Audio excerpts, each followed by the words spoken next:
Emmanuel. Voilà. Donc, c'est plus Emmanuel. Eh bien, bonjour à tous. Bien. C'est un immense honneur pour moi de présenter ce matin tous les chercheurs qui vont donc venir à la tribune. Et d'abord, Emmanuel Ransford, qui est physicien quantique d'origine australienne, qui est passé par l'école polytechnique et des études d'économie. Il a développé une approche très originale du monde des quantas. Avec Anne de Constantin, comme elle vous l'a rappelé tout à l'heure, et moi-même, il a participé à tous les colloques d'un nouveau regard sur le vivant de la Fondation Denis Guichard et écrit plusieurs livres. Il est en quelque sorte un électron libre de la physique quantique et explore les liens entre science, psychisme et spiritualité. À vous, Emmanuel. Bonjour. Ok.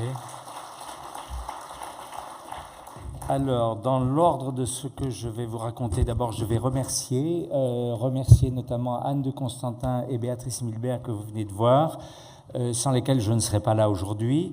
Je voulais aussi remercier qui sont dans la salle Alain et Dominique Jachet et Hermano et Catherine Santani qui m'ont aidé à faire le PowerPoint dont vous avez la première page. Je n'ai pas le passé en entier. Voilà, c'est fini pour les remerciements. Je remercie tout le monde, évidemment, et vous d'être là.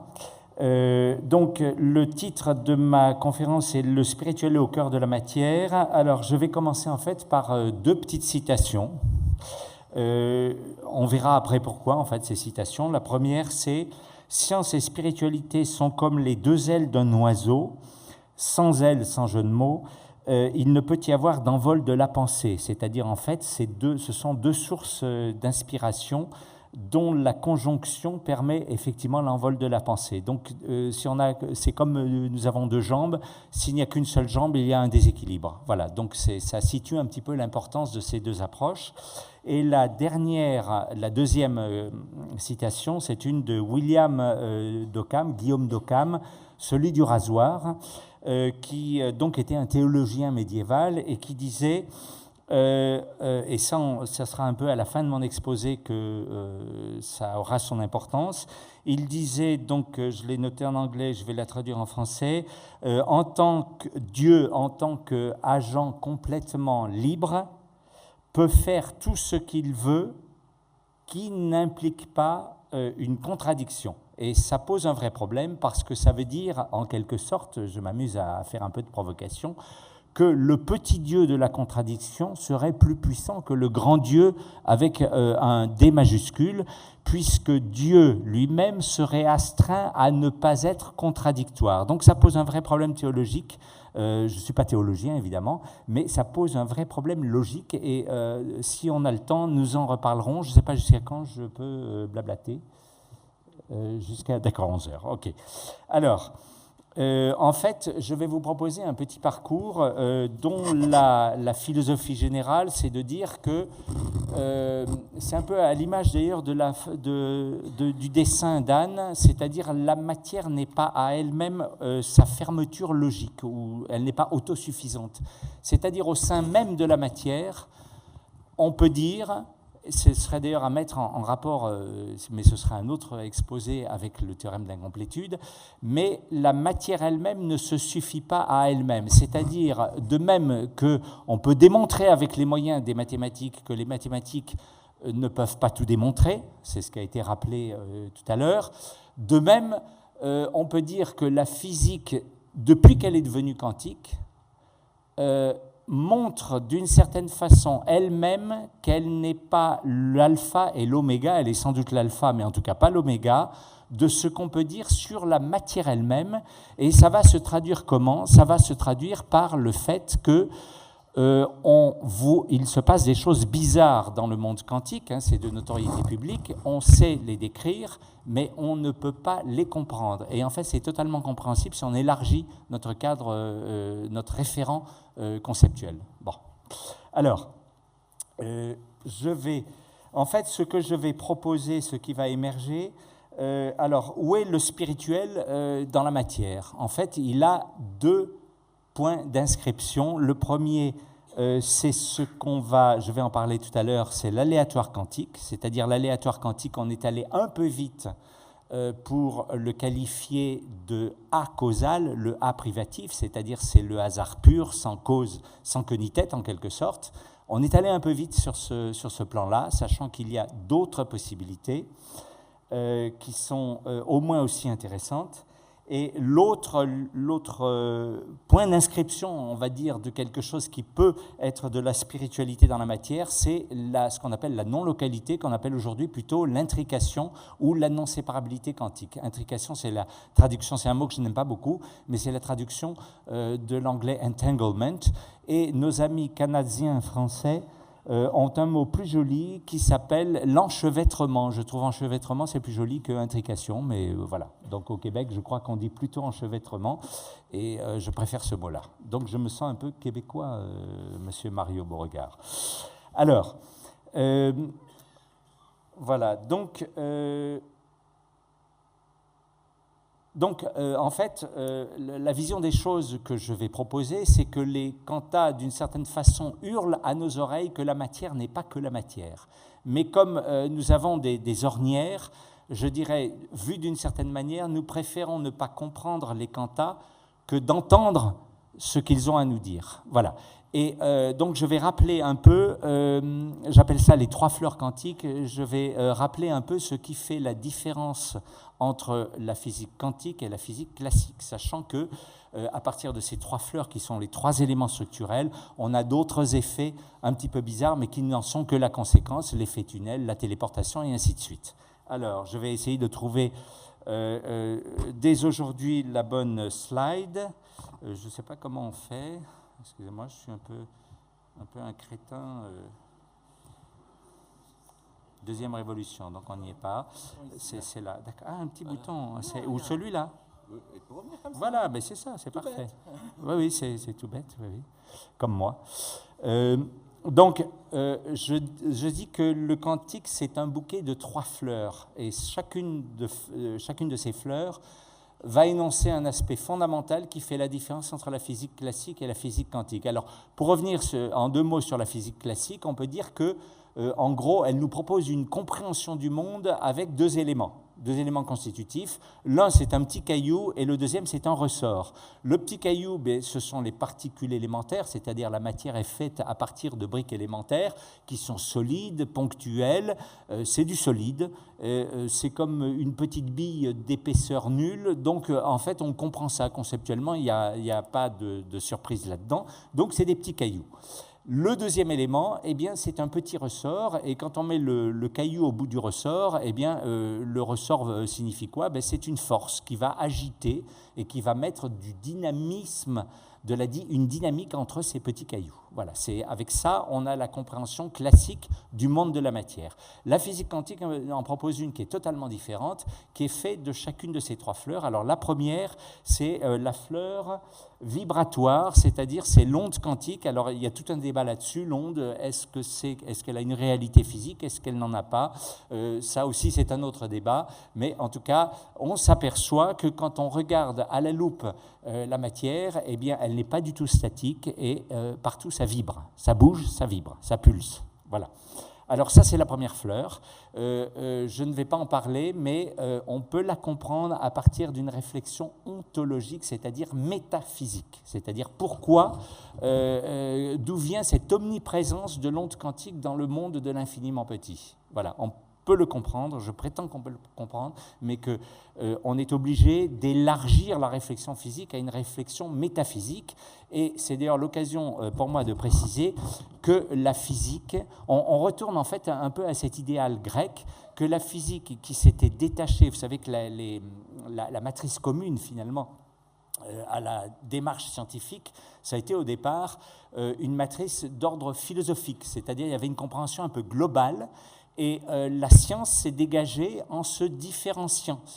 Pensez à un tronc commun, le tronc commun est presque métaphysique, et chaque branche scientifique, c'est comme une branche de l'arbre. Et en fait, on s'aperçoit que la physique quantique, étant donné qu'elle revient à une description et à une connaissance profonde de la matière, forcément, elle touche à nouveau à la métaphysique. C'est-à-dire, en fait, on peut considérer d'une certaine façon que la physique est une branche, et dans une certaine mesure, une branche de la métaphysique. De façon plus précise, l'ontologie. L'ontologie, c'est le problème de l'être. Et donc, on est obligé, si on veut, ça c'est ma vision des choses, on est obligé, si on veut vraiment comprendre ce que nous dit la physique quantique, on est obligé d'avoir aussi une vision ontologique. Ontologique, c'est-à-dire le problème de l'être, c'est-à-dire ce qui existe, ce n'est pas gratuit, va être, pour pouvoir exister, va être obligé de répondre à un certain nombre de critères qui lui permettent d'exister. C'est exactement la même chose comme, on va dire, par exemple, un organisme tel que les mammifères. Pour exister, les mammifères sont obligés d'avoir une fonction respiratoire, une fonction circulatoire, une fonction immunitaire, et ainsi de suite. S'il n'y a pas tous ces éléments-là, un organisme tel qu'un être vivant, par exemple, parmi les mammifères, ne peut pas exister. Et c'est la même chose au niveau de l'être fondamental ontologique. Et quand on fait cette réflexion que je n'ai pas le temps de faire aujourd'hui, ce n'est pas le lieu, eh bien on s'aperçoit qu'on aboutit en fait à la notion d'onde quantique plutôt qu'à la notion de particule ponctuelle. La particule ponctuelle n'existe pas, et d'ailleurs là je m'inscris déjà en faux avec la vision ordinaire de la physique quantique qui nous dit dans cette dualité onde-particule dont j'aurai peut-être l'occasion de reparler tout à l'heure, eh bien l'onde est fictive, c'est purement un artefact mathématique et c'est la particule qui est réelle, et moi je dis c'est l'inverse. Mais je referme la parenthèse. Alors donc la première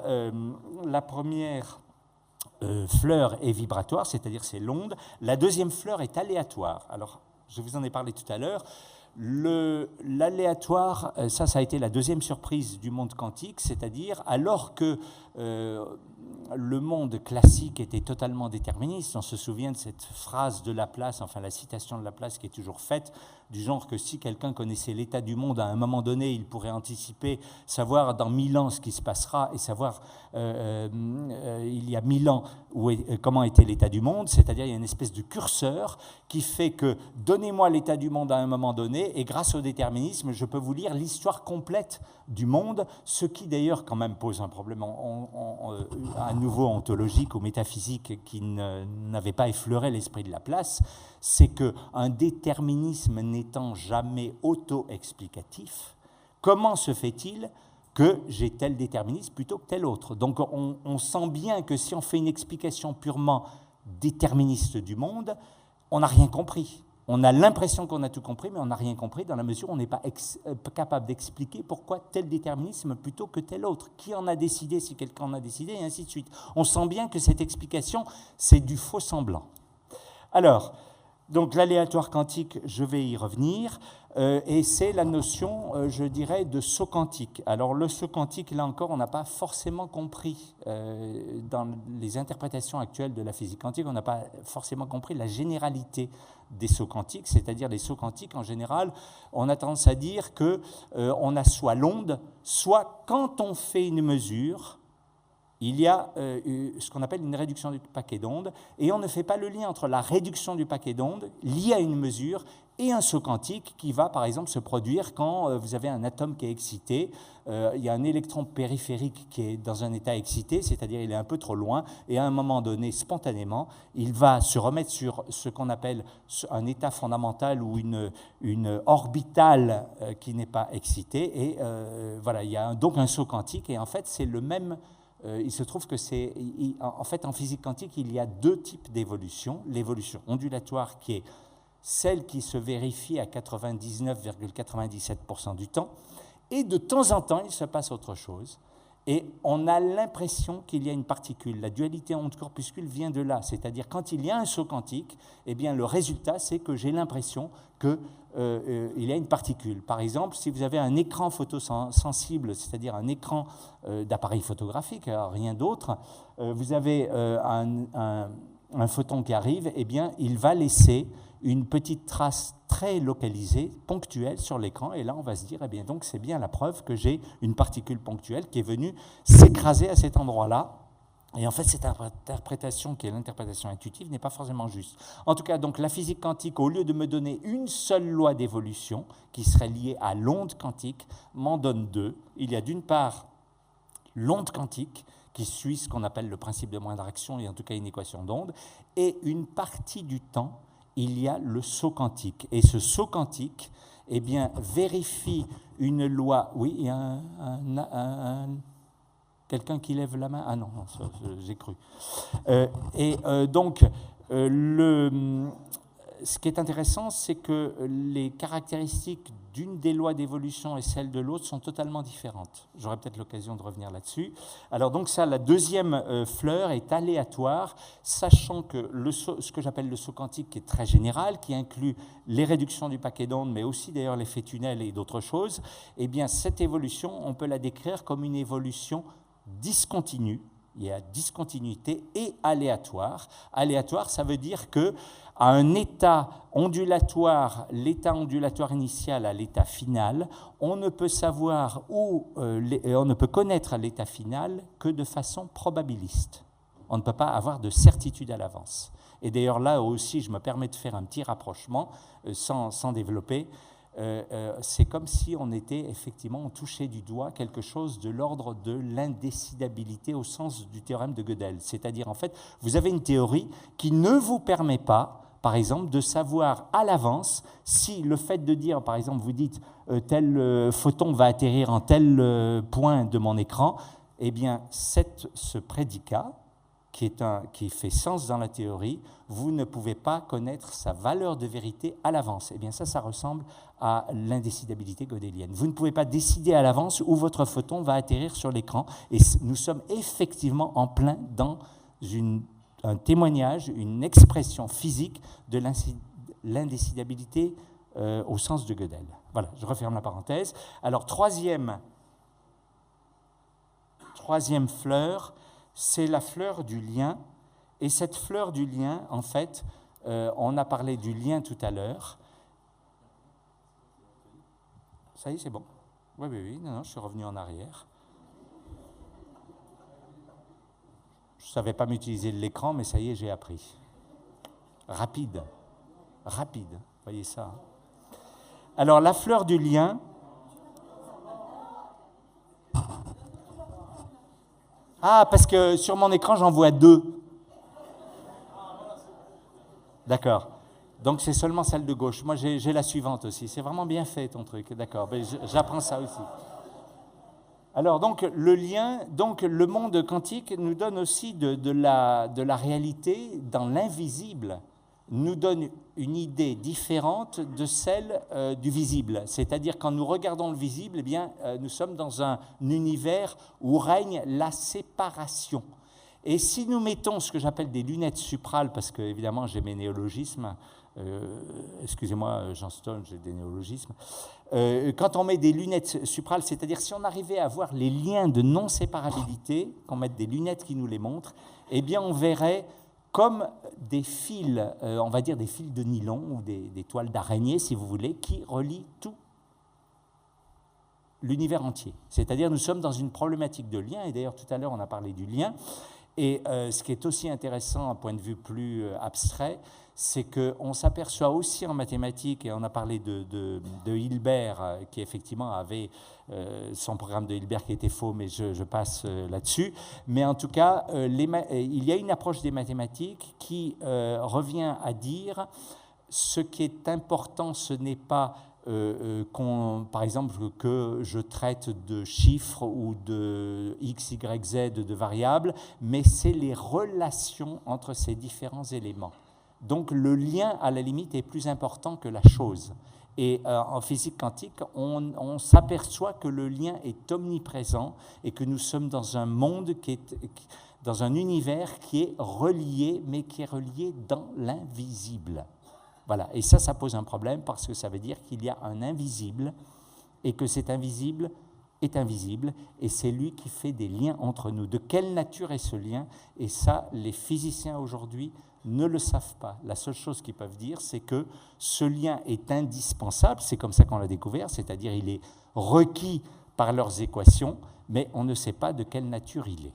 Alors peut-être justement on peut aller plus loin et c'est là où nous allons découvrir que la physique quantique, en tout cas, m'incite à aller plus loin, c'est-à-dire me pose la question de quelle nature, donc il y a deux questions en fait qu'on peut se poser, de quelle nature est l'aléatoire quantique et de quelle nature est ce lien invisible. Voilà, c'est deux vraies questions qui se posent dans le champ de la physique et qui peut-être, c'est ma vision des choses, peut-être vont nous obliger un jour ou l'autre à aller plus loin que le matérialisme. Voilà.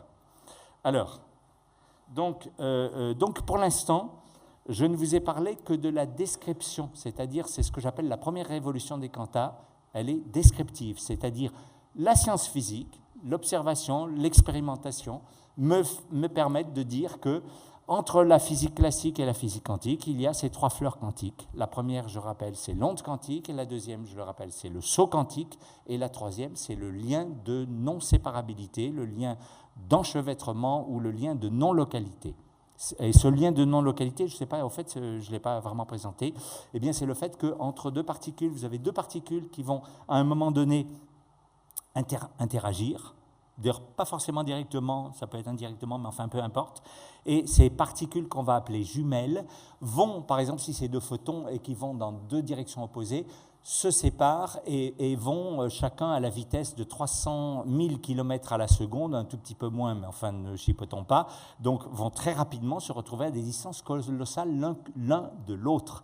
Et néanmoins, et ça c'est démontrable, peut-être j'aurai le temps de vous expliquer un peu tout à l'heure, néanmoins ces deux particules restent liées entre elles, et ça se démontre parce que si par exemple on mesure l'une et qu'elle donne une réponse, eh bien l'autre va donner une réponse corrélée, parfaitement corrélée, c'est-à-dire en fait entre ce qu'on fait à l'une et ce qu'on fait à l'autre, eh bien l'une est au courant de ce qui se passe pour l'autre.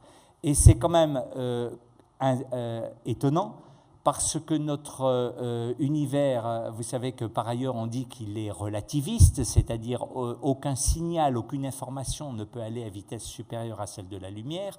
Or, on a fait exprès de prendre deux photons puisque chacun va à la vitesse de la lumière en direction opposée. Donc ce qui se passe pour un photon, en termes relativistes, ne peut absolument pas être connu de l'autre photon. Et néanmoins, on s'aperçoit que les deux, inexplicablement, sont corrélés. Voilà. Donc, ça pose un vrai problème. Alors, je continue. Donc, il y a, par rapport à ces trois fleurs quantiques, la première qui est l'onde, je laisserai un peu de côté parce qu'encore une fois, c'est une réflexion de type ontologique. La deuxième révolution des quantas, qui est une chose que je propose, se pose la question: est-ce que je peux faire autre chose que d'écrire et est-ce que je peux avoir des éléments d'explication de ces deux phénomènes qui s'appellent le saut quantique et d'autre part le lien de non-séparabilité? Est-ce que je peux avoir des éléments d'explication? Et je me permets modestement de répondre par oui. Alors, donc, deuxième révolution des quantas. Ah oui, il faut que je passe là. Alors, j'appelle ça le scénario quantique. Le scénario quantique, en fait, on s'aperçoit, la grande philosophie sous-jacente au scénario quantique, c'est que la nature, et je reviens à la phrase que j'avais donnée tout à l'heure de William d'Ockham, la nature est sous une contrainte ontologique, d'ailleurs on pourrait dire fondamentale, qui est la contrainte de non-contradiction, de cohérence. Et alors ça, c'est une contrainte qui est totalement importante, parce que d'abord, elle n'est jamais prise en défaut, et d'autre part, ça pose un vrai défi à la nature. Quel est ce défi? Eh bien, la nature a plusieurs lois qui ne sont pas forcément liées entre elles. Je vais prendre un gros exemple, je vais prendre les lois des amalgames de lois. D'un côté, vous avez la relativité, par exemple, et de l'autre côté, vous avez les lois quantiques.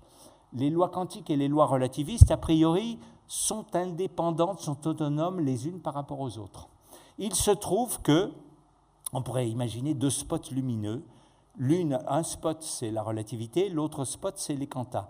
Et quand vous avez la lumière de ces spots, c'est conique, c'est-à-dire il y a une zone où il va y avoir un recouvrement, c'est-à-dire vous avez une zone qui va être éclairée à la fois par la relativité et les quantas.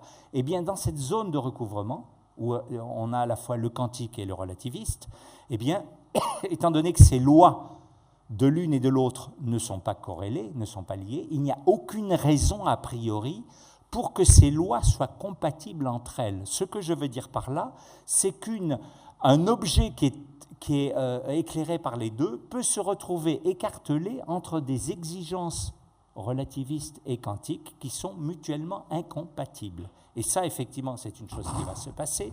Et je vais vous donner un autre exemple qui vient de la théorie quantique des champs, Qu'est-ce que nous dit la théorie quantique des champs? Il y a une notion qu'on appelle les champs de jauge. Qu'est-ce qu'on appelle les jauges? En fait, c'est quand vous entendez champs de jauge, pensez à symétrie locale, et quand vous pensez symétrie locale, vous pouvez aussi penser à invariance locale.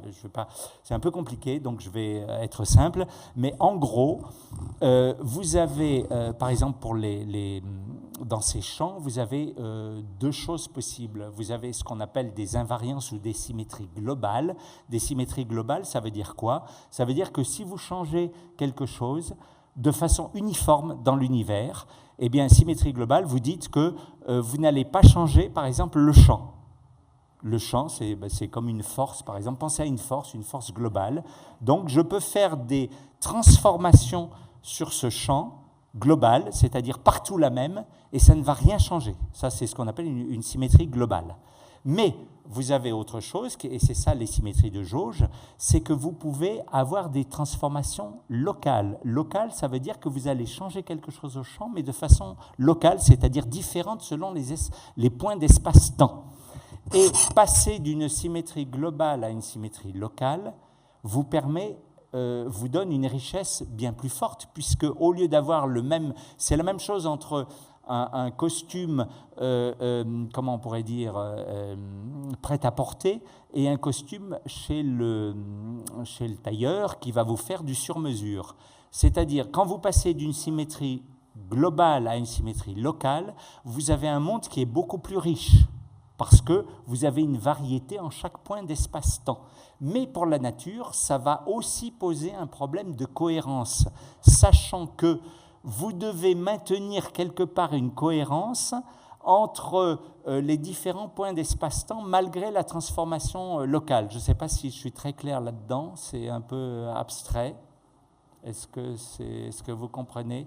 Disons, on va dire qu'il y a un enjeu de cohérence à partir du moment où vous abandonnez le global pour aller au local.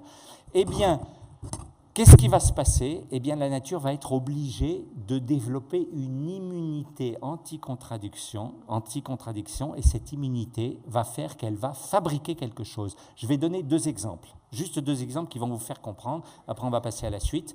C'est que, par exemple, vous ne pouvez pas avoir le champ électrique sans champ magnétique. Vous avez l'électromagnétisme. Pourquoi? Eh bien, d'une certaine façon de voir les choses, c'est-à-dire en termes de théorie des champs de jauge, eh bien, c'est que quand vous avez une variation du champ électrique entre deux points d'espace-temps, pour compenser cette variation de façon à maintenir la cohérence globale, la nature a été obligée d'inventer autre chose qui s'appelle le champ magnétique, qui va d'une certaine manière compenser la variation du champ électrique par celle du champ magnétique, de façon à maintenir la cohérence globale entre ces points d'espace-temps.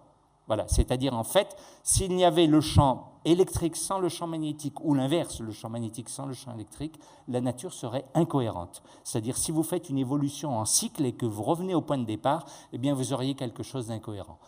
Je vais donner un autre exemple. Si vous aviez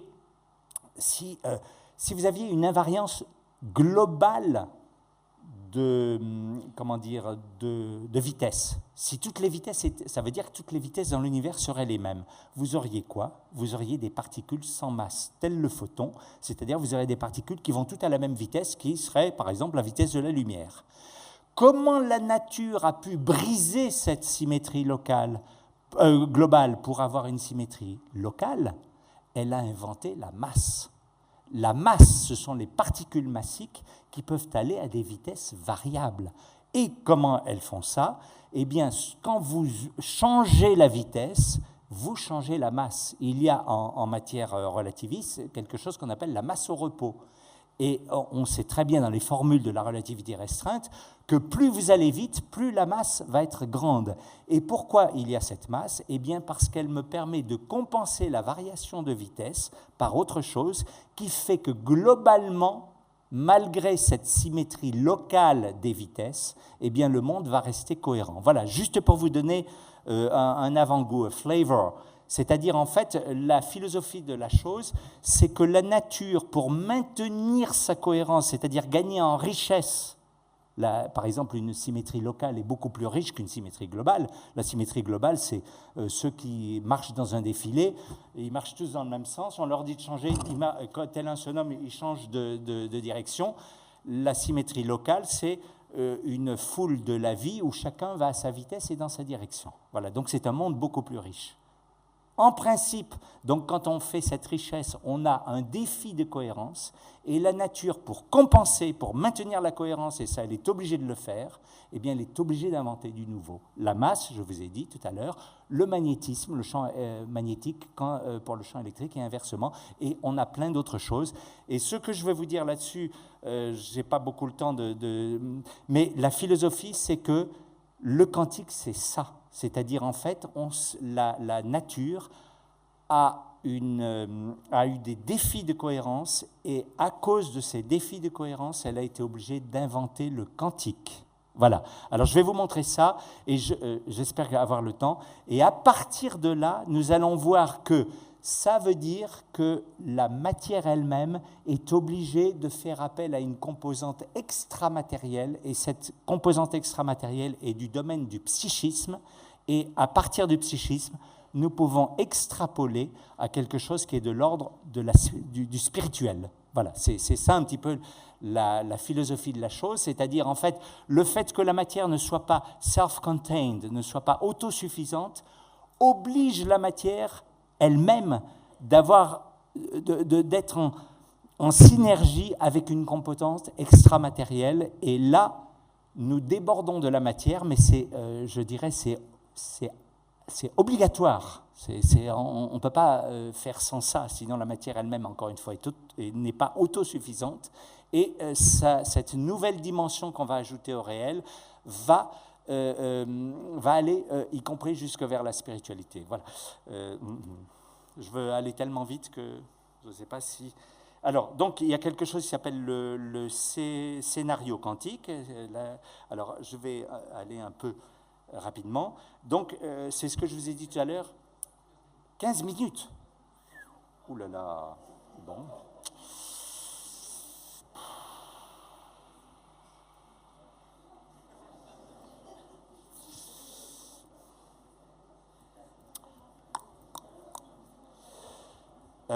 Alors, oui, peut-être juste un truc, on va faire une petite étape. Sur la première, donc nous avons l'onde quantique, je passe. Pourquoi l'onde quantique? Il y a une raison métaphysique. Quel est le premier défi en fait, de cohérence de la nature et qui va nous permettre de comprendre le pourquoi du saut quantique? Eh bien, c'est qu'en fait, la nature, encore une fois, pour des questions de cohérence que je n'ai pas le temps de vous expliquer, c'est dans mes livres, est obligé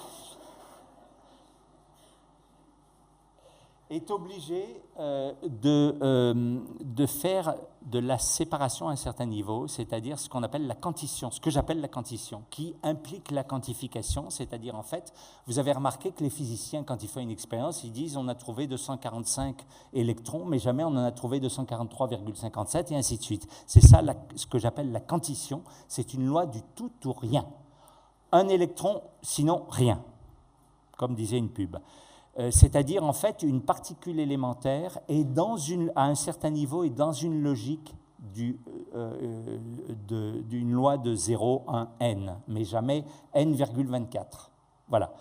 Eh bien, que va-t-il se passer, la nature ne respectant rien du tout, que va-t-il se passer quand, ça c'est ma particule, comme elle est ondulatoire en temps normal, elle est étalée. Une des conséquences d'une particule, une onde qui est ponctuelle, ça n'existe pas. Donc elle est forcément étalée.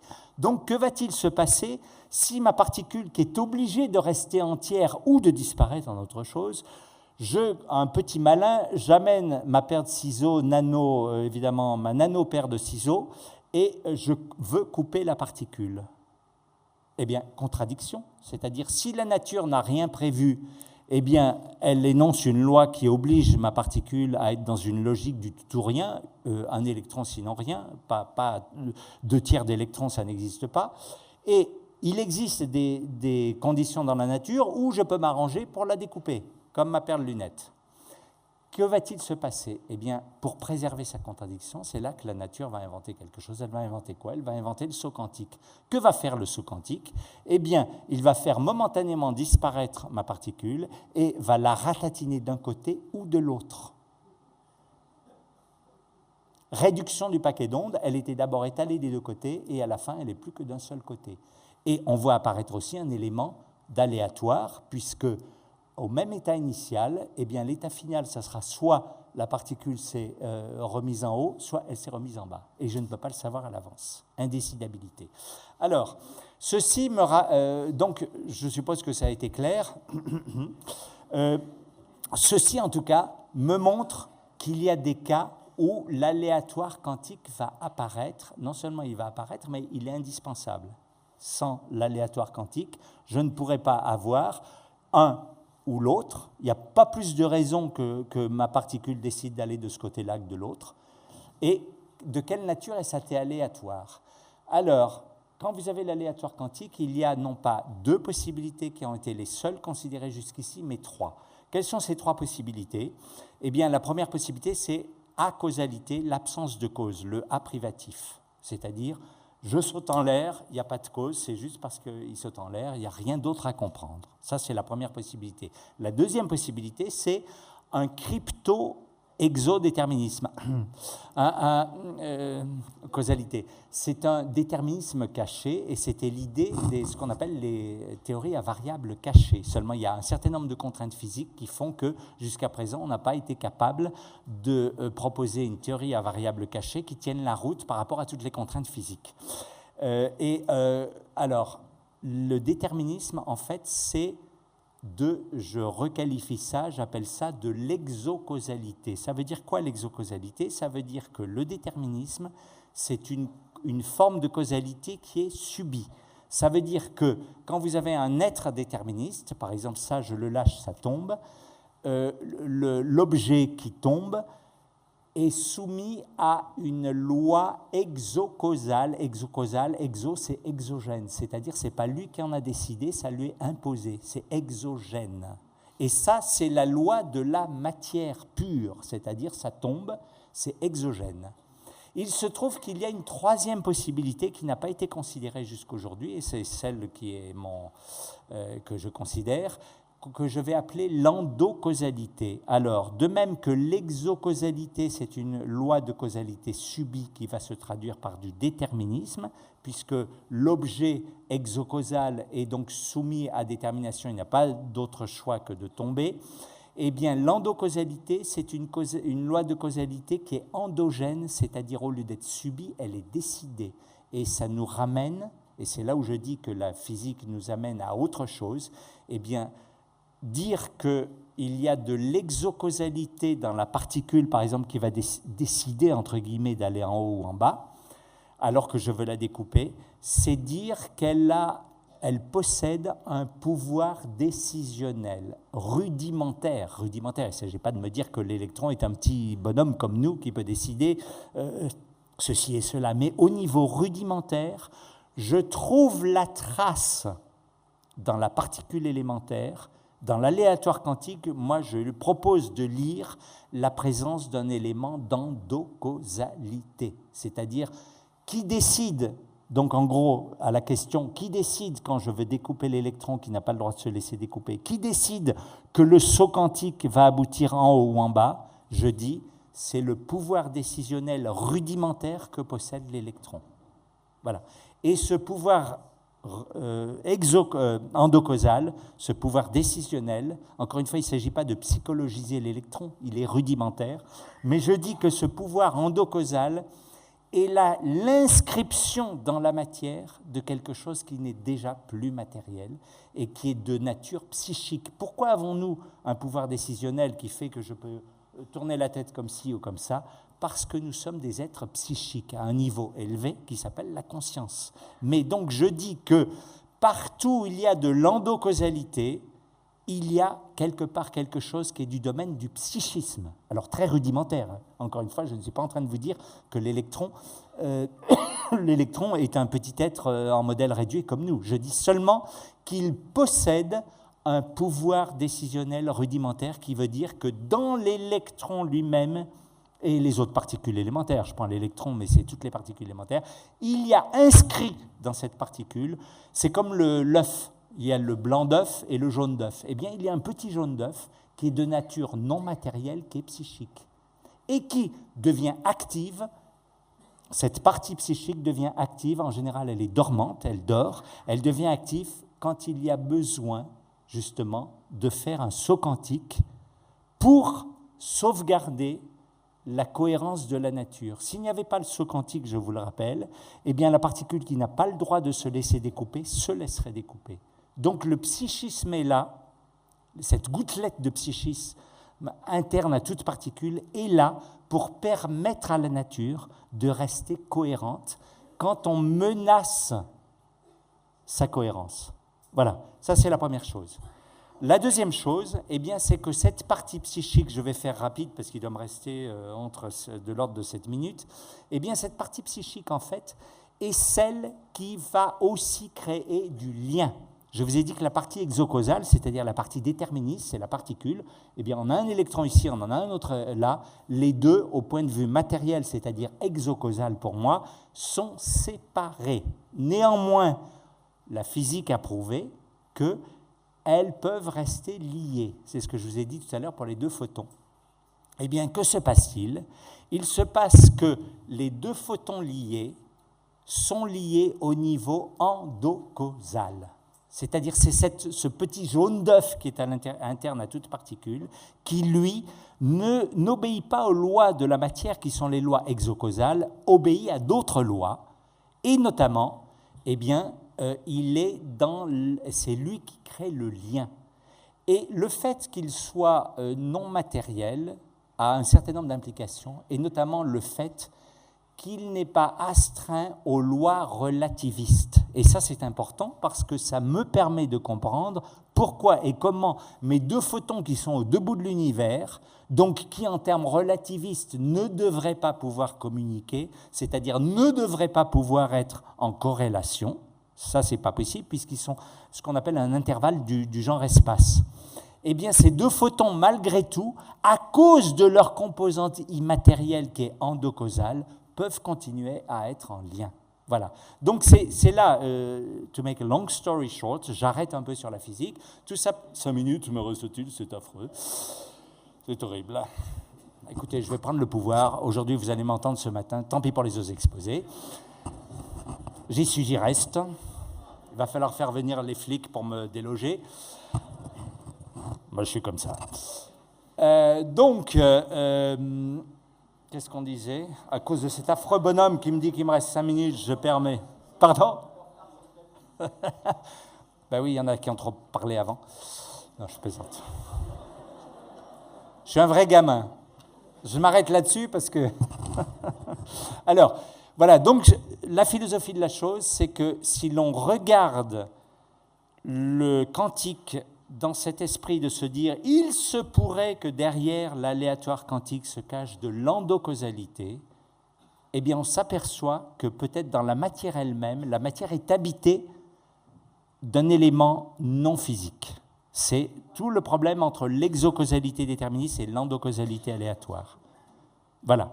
Et à partir de là, donc, on est amené dans une nouvelle planète qui s'appelle l'endocausalité. Et l'endocausalité, en fait, là encore, il y a toujours un fond de pensée qui est ontologique. On s'aperçoit aussi, par exemple, sur la question pourquoi y a-t-il quelque chose plutôt que rien. Autant on ne peut pas avoir de réponse quand on reste dans un domaine déterministe exocausal, que l'endocausalité, qui est une espèce de réflexivité active, l'endocausalité c'est ça, eh bien, va m'amener à voir le problème d'une autre façon et à donner des éléments de réponse. Alors, je vais continuer sur les slides pour aller vers la fin. La troisième révolution des quanta, donc acausalité, explication, donc ça c'est ce que je vous ai dit, acausalité, exocausalité ou endocausalité. J'appelle ça l'holomatière, c'est-à-dire, en fait, c'est la même chose que l'œuf, encore une fois. L'œuf dur, on voit que le blanc, mais à l'intérieur, il y a un jaune d'œuf. Le blanc qu'on voit, c'est la partie exocausale, donc déterministe, Et le blanc d'œuf qu'on ne voit, le jaune d'œuf qu'on ne voit pas, c'est la partie endocausale qui donc va paraître aléatoire. C'est-à-dire la seule chose que le physicien, le contenu endocausal est inaccessible. On le voit puisque par exemple chacun de nous est un être psychique conscient. De l'extérieur, vous pensez que l'autre a une conscience parce que vous en avez une, donc vous vous dites qu'il se comporte un peu comme moi, donc ça doit être pareil, mais il n'y a aucune preuve physique que l'autre personne est consciente. Donc ça veut me dire que le contenu endocausal est invisible. Eh bien, c'est la même chose. La seule façon que j'ai de le voir, c'est par l'aléatoire. Donc les physiciens, l'aléatoire, ils l'ont trouvé. La seule chose, c'est qu'ils se sont précipités à dire, c'est soit le hasard pur, soit un déterminisme caché. La science, je rappelle, doit envisager toutes les hypothèses. Donc ils en ont oublié une qui est l'endocausalité. C'est pour ça que je me permets de la rajouter. Il se trouve en plus que c'est la plus intéressante des trois, à mon humble avis. Alors, donc la particule, j'appelle ça l'holoparticule parce que cette matière, en fait, l'œuf dur complété de son jaune d'œuf, j'appelle ça l'holomatière. C'est holos, to, holon, c'est le tout, la totalité. Donc la globalité ou la totalité de la matière, c'est l'holomatière, dans la mesure où elle a une composante endocausale. Donc une particule d'holomatière, c'est une holoparticule. Alors c'est un peu barbare, j'appelle ça le ndo pour endocausal, c'est la partie endocausale, et le xo pour la partie exocausale. Excusez du peu, c'est tout ce que j'ai trouvé. Donc ce qui est quand même intéressant, c'est que le xo, la partie exocausale, est déterministe, réversible, dominante, tangible, relativiste et fragmentée. La partie endocausale, elle, est tout l'inverse, aléatoire, irréversible. Pourquoi irréversible? Eh bien, c'est parce que oui, où sont mes lunettes? Je les ai sur le nez. C'est que quand vous, par exemple, vous obligez le saut quantique, qui est la manifestation de cette partie endocausale, eh bien, que se passe-t-il entre l'avant et l'après? Eh bien, il y a eu une prise de choix, il y a une décision. Cette décision, c'est quoi? C'est la particule qui va décider, pour rester entière, conforme à la quantition, je vais aller soit en haut, soit en bas. Donc, il y a irréversibilité, puisque au moment du saut quantique, il y a apparition d'un nouvel élément de réalité qui s'appelle cette décision. Donc l'avant et l'après, c'est irréversible. Alors, donc furtif, le saut quantique, ça dure très peu de temps.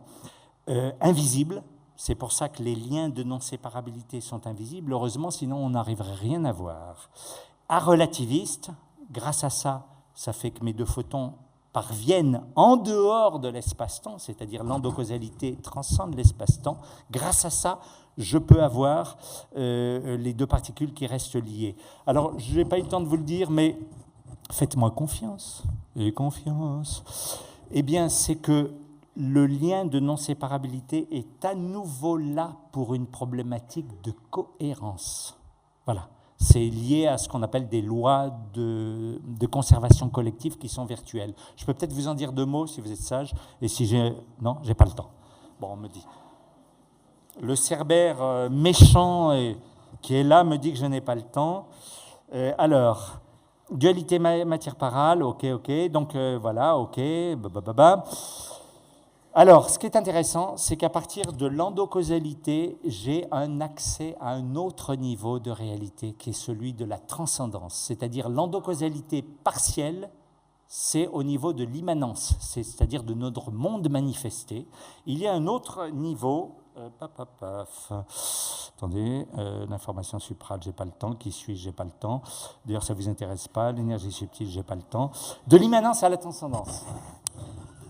Alors, ce que j'appelle le diamant ontologique, c'est-à-dire je peux avoir une compréhension ontologique du monde. J'aime bien le mot ontologique, vous m'excuserez. Hein. C'est un diamant, donc vous le voyez, il est en forme pyramidale, il est en 3D.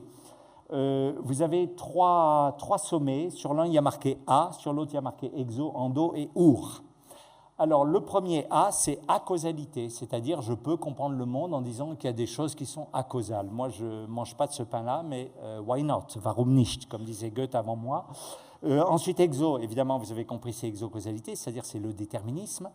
Endo, c'est endocausalité, c'est-à-dire l'aléatoire apparent, avec un contenu endocausal, et our, c'est l'endocausalité totale, c'est-à-dire dans notre monde, l'endocausalité n'est que partielle, puisque elle s'accompagne toujours d'un élément d'exocausalité. C'est encore l'image de l'œuf dur qui a le blanc et le jaune.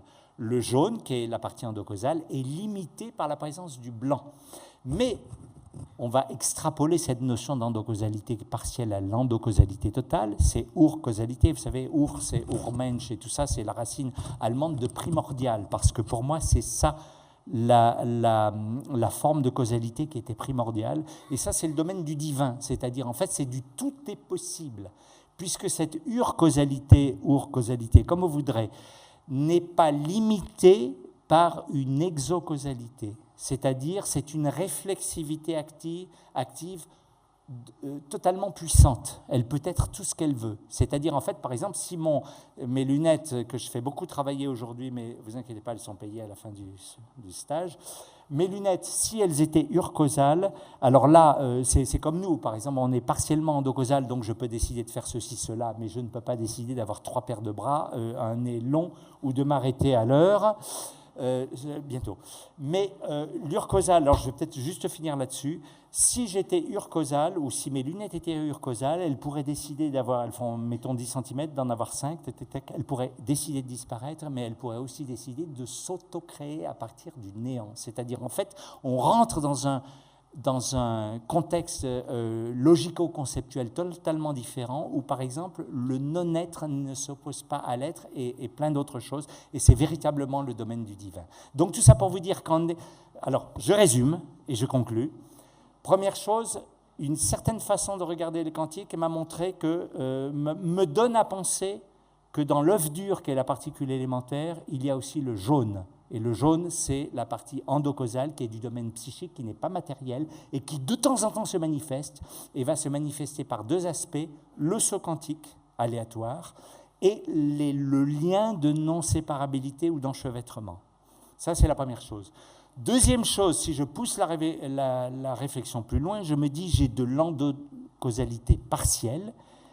Que se passerait-il si j'avais l'endocausalité totale? Et là, j'aboutis à l'urcausalité, je n'ai pas le temps de vous développer.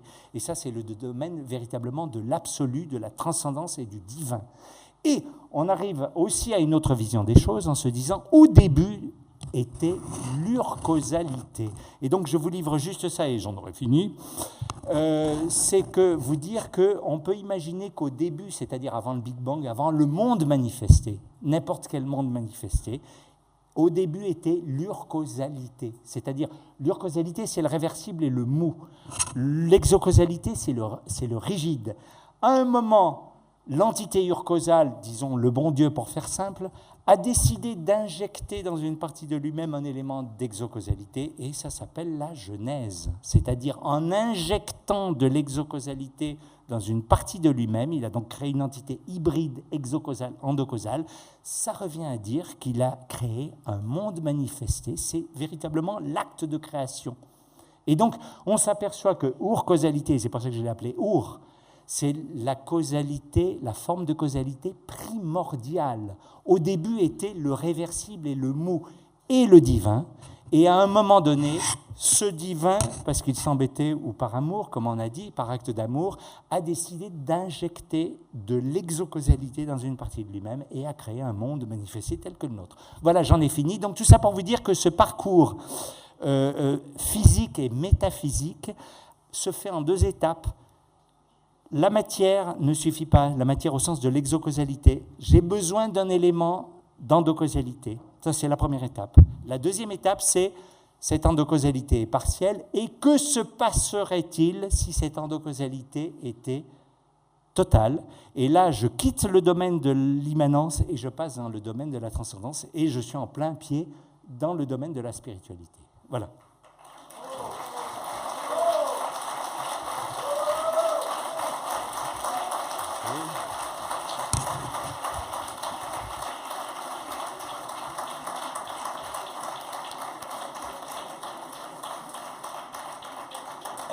Un grand merci à Emmanuel pour ses propos audacieux, comme vous l'avez vu. Deux choses vraiment au départ essentielles qu'il faut retenir, c'est ce qu'il vous a dit sur la fleur de l'aléatoire et la fleur du lien. L'aléatoire est la question centrale autour duquel tourner son intervention. Et le lien, il a aussi beaucoup développé dans ses ouvrages la question de ce lien qu'il appelle, lui, ce lien supral, là, cette non-séparabilité. C'est une caractéristique fondamentale, cette nouvelle vision du monde. Eh bien, ensuite, de là, il vous a dit cette chose, quand il part d'endocausalité, il y a beaucoup de néologismes, ça a pu en dérouter ceux qui ne le connaissent pas, mais c'est très simple, il dit voilà, cet aléatoire, soit il est vraiment aléatoire, soit c'est un faux aléatoire, en fait c'est du déterminisme caché, on n'a pas encore compris que c'est déterministe, d'accord? Soit, eh bien, il a sa cause en lui-même. C'est-à-dire qu'en fait, il y a une espèce de libre arbitre quelque part, à l'intérieur, il y a quelque chose qui est sa propre cause. Voilà. Donc ça, c'est ces trois choix qu'il a proposés. Vous avez bien compris qu'il choisit le troisième. C'est en cela que Béatrice disait que c'est un peu un électron libre, c'est le cas de le dire, puisque justement, pour lui, d'une certaine façon, on pourrait dire, sans jeu de mots, que l'électron est libre. Voilà pourquoi Emmanuel est un peu un électron libre.